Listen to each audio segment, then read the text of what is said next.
Freedom. That's a word all realtors are attracted to. Isn't that why we got in the business?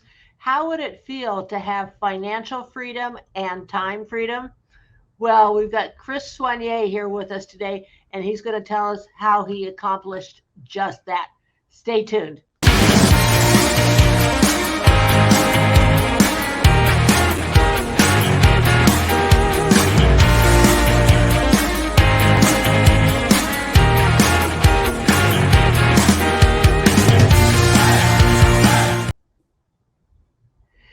Chris Soignier, like a swan and yay. I am so excited to talk to you because I too am a freedom seeker, and I believe in finding someone who's doing something you want to do and does it well, and just model them. So I want to hear all about it. You were one of the early adopters, let's say, in EXP, joining in 2016 when there were only like 16 to 1700 agents with the whole company. And I don't speak Spanish, but if I did, I might say that it took some cojones to do that back then. So why? I know that you came to this as a businessman with a business person's perspective. So what led you to make the choice to join the company at that stage? Well, at the time I was a new agent. The reality was more of a investor with a license. Mm-hmm. I was an investor first. I got my license to be my one and only client flipping homes, and it evolved accidentally beyond that. Um, but so I was, kind of rewind to my corporate career. Uh, the bulk of it was at Dell Computers. One of Mm-hmm. my many roles I had there was to help integrate these software as a service companies that we were acquiring. And I drew some parallels to the stage they were in versus the stage that EXP was in at the time. Mm-hmm.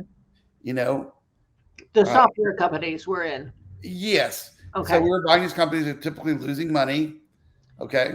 They didn't have that much market share. They had oftentimes great business model, great products and services, just didn't have the people to support all the hardware Mm-hmm. infrastructure and all the fixed cost. Okay. Mm-hmm. Typically, now we call them cloud services companies, but back then it was software as a service, same thing.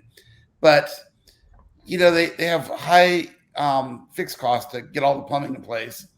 But then once you can reach that break even costs, Right. the incremental, what they call cost per seat or Yeah. replaceable cost per agent, is very minimal Well, relative it's to, kind of like, critical mass, right? yeah, you get that critical mass. And then once you do that, you're going up the profitability scale, you get break even, and then it just goes skyrockets upward.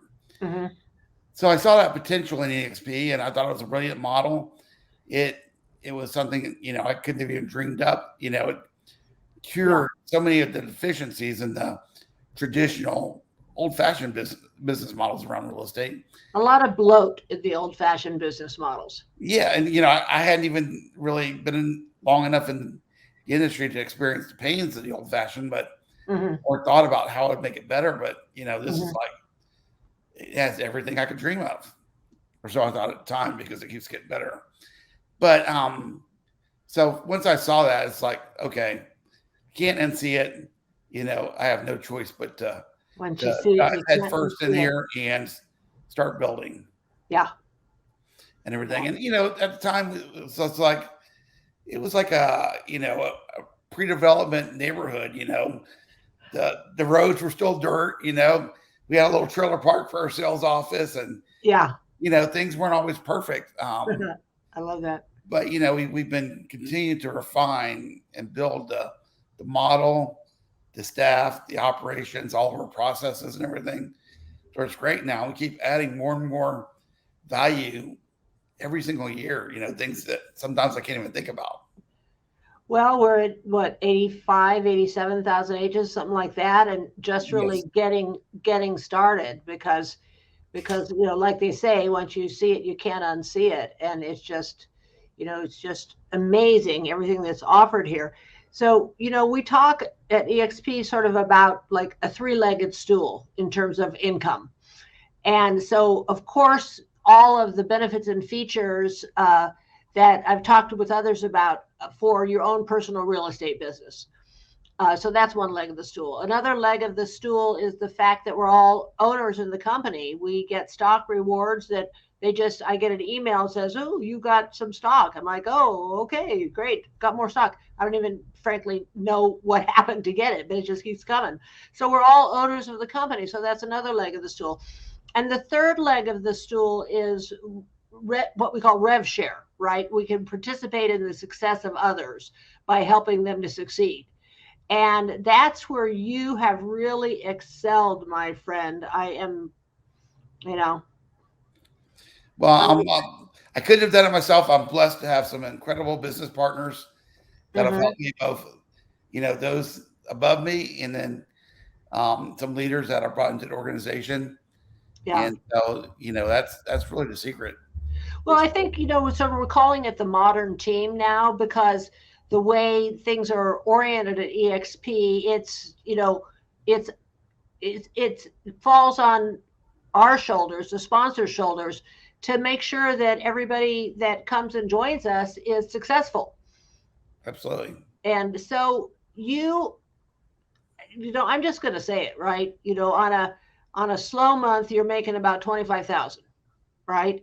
Yes. So how does that feel? What has it done for you? I've just talked with a couple people recently who have had life happen to them, which guaranteed that something is going to happen at some point along the way. Now, one gal I spoke with had a nice rev share income, passive income happening, and life happened. Her husband had a heart attack. She had to step back immediately for a period of months, but had no financial worries. I talked to another guy who's just starting in this journey, and he had just been out for a period of time due to a death in the family, but he didn't have that pillar of income. And we got to talk about the stress that his family experienced because of that. So, how does it feel, Chris? Tell me about that. I don't even know if I can accurately describe it, but it feels really good. So That works. the first time RevShare really kicked in, it made a difference, like the ones you referred to.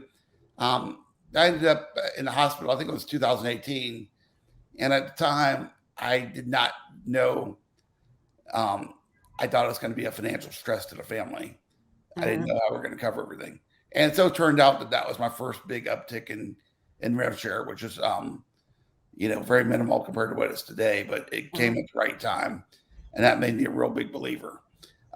Nowadays, just I just unlocked another level a few months ago, so I've been at this level now for like 3 or 4 months, and it's actually more money than I ever envisioned making before. It's still kind of a little bit surreal at times, and so just we're delivering some. I'm a car nut, so um, we've got some fun Got rides. some toys, did you? Yes, and I've always had those, so but it makes it easier to pay for them now. I Yeah, it's you easier know, when you can afford it. yeah, and I've been a real estate investor for a long time. I invest mostly in multifamily syndications, passively, and some other different syndication opportunities. So it's made us be able to kind of snowball the EXP rev share into more income producing opportunities, which will just Oh, I see. Yeah. continue compounding. Yeah, and like many of us in this industry, we're all believers in real property. So a lot of people are diversifying by having rental income, more singularly owned, not syndicated rental income, and look at that as a passive stream of income. But I'm not sure how passive that really is. It's not. It, speaking from experience, huh? Yeah, I can tell you. So I started off investing in multifamily syndications. That's passive. That is truly passive. Uh, Um, when I left corporate America, I actually got fired from my last job on this almost the same exact day I finished reading the cash flow quadrant. And ah, I had an epiphany. It's like, I'm done working for anybody else. yeah. And so, I didn't have enough capital at the time to be able to make a living off my multifamily. I didn't have that much at the time. So what I did was, I started just hustling, wholesaling, flipping, rentals, seller financing, whatever I could do to Yeah. keep our home and keep the lights on and all that. Yeah. And what I learned with the rentals, it's like and all that, it was a lot of work. Even though it's called passive income. And so, the cool thing if I look at it compared to rev share, which is I think of it, and you have the right to laugh, but I think of it as synthetic real estate investing. And the cool thing is that, you know, Do you think of the rev share as synthetic real estate yeah, investment? yeah, you're building Okay. real estate, but you know, single family homes don't go get other homes. There's no duplication, you know. Yeah. And when you bring on good leaders in your organization, they do, and they grow. Right. And of course, your agents, they don't they don't have termites. You don't have plumbing problems. You don't have taxes, and Yeah. you don't have tenant issues. All the other challenges of that. So, back in I was 6 months in the EXP. This is like about March 2017, and I was driving about an hour and a half one way to further North Texas, close to the Oklahoma border, um, 2 or 3 times a week to invest out there because the margins were better, less competition. And I just at some point realized, so it's like, I just need to burn the boats on this, cut the Yeah. cord, and go all in on agent attraction and building a team because I think it's going to hurt in the short term, just as it hurt when I left corporate America and moved over. But if I really, am 100% dedicated, don't quit, and keep going, it's going to be by far the best move for me in the long term. And now you have what we call a modern team, right? So Yes, your success is by helping others to succeed, absolutely. which is a mighty noble cause, actually. So let's talk. We promised we were going to talk about freedom. So let's talk about some freedom. What kind of freedom has this given you? Well, it's you know, there's a lot of people out there that have financial freedom, and a lot of people have time freedom. But if you can have both at the same time, that is really like holy grail. Yes, it is. And so the beautiful thing is, I wake up every morning, and I can't see as long as I'm physically able. I can't see myself retiring from doing this. I don't have to work another day in my life, but this is fun. I love it, and I am compensated well for helping other people succeed, which feels really good. There's no better way I know of to help people than Yeah. to show them this model and help them grow their businesses and create their own time and financial freedom.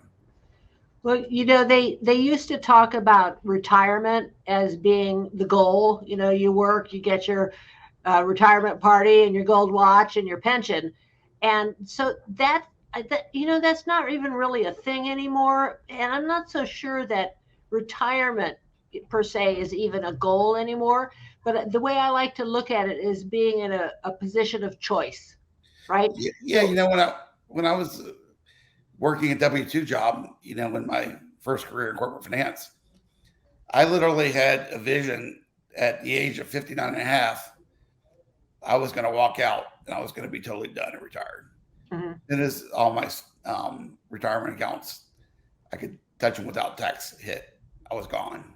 mhm, But I was trading time for money, and I was mhm. paid well, but it was time away from my family, time away from my friends, time away from my hobbies. And now it's like, hey, if it's a beautiful day outside, if I don't have any firm commitments on my calendar, I can go ride a mountain bike in the middle of the day, which I love. Or do whatever I want, Yeah, and vacations. I still work more than I do other stuff, but I love what I do.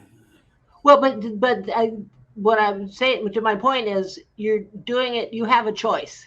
You Absolutely, yes. choose to do you choose to do this because you enjoy it. But if you decided to make a different choice, you could. So that's freedom, right? To Right. be doing what you're doing because you choose to. And really, a lot of times it doesn't feel near as much like work just because there's so much passion involved with it. Not saying it's not hard ever and everything, because it is many times, but when you're out really just genuinely trying to help people and not taking anything from them in return, feels pretty good. Well, I'm going to thank you very much for doing that. And say, well, one thing I wanted to mention is that we talked before a little bit about critical mass when, when you were talking about your clients with Dell, once they get the companies to a certain stage, then it becomes very profitable. And I also think there's a critical mass thing to do, here at EXP. A nice feature of this company is that there are no limits. There are no boundaries in terms of where you can do your real estate or where you could have a team doing real estate. It's global, and there aren't really limits in terms of where you can go in terms of attracting and helping agents to build their business and your rev share. And there's a point at which you reach critical mass, so it's not you having to do all the effort. It's the organization takes on a Right. life of its own. Yeah, it's really, it's a lot like starting to invest in the law of compounding. Let's say you want to invest with the goal of um, earning enough for a down payment on a house. Okay. So at first, let's just say you put $500 in an account, interest bearing, and you know, then like every 2 weeks you put another 500 or whatever, however much it is. But at the beginning, most of that's going to be your contributions from your work, that's growing the account. But then at some point, you get up to enough critical mass, your interest starts compounding. And at some point, your interest is going to start growing the account balance faster than your own contributions. And for me at EXP, and I think a lot of people seem to find this to be true, when I get to about 100 agents on my team, that's when the compounding effect and the snowballing started taking over. And, I couldn't stop this train even if I wanted to. And you wouldn't want to. No, never. Well, congratulations on all your success, my friend. And I know that people are going to really be interested in hearing more about what you are doing. So I'm going to put your contact information in the show notes. Do you want to let people know how they can contact you? Yeah, you can reach out. I'm on pretty much just about all social media. Um, Probably easiest is Instagram, just Chris Soignier, on Facebook, LinkedIn. Um, Okay. and you just put my contact info, feel free to call, text, or email. Okay. Well, Chris, my friend, thank you so much for your time today. It's been very eye opening for me and very motivating. So, congratulations on all your success and all your freedom. Thank you so much, Kathy. It's been a pleasure chatting with you here. I'm grateful to be on your show, and thanks for the invitation. Well, we'll do it again sometime, okay? Absolutely. Okay. Okay. Take All care. right. See you later, buddy.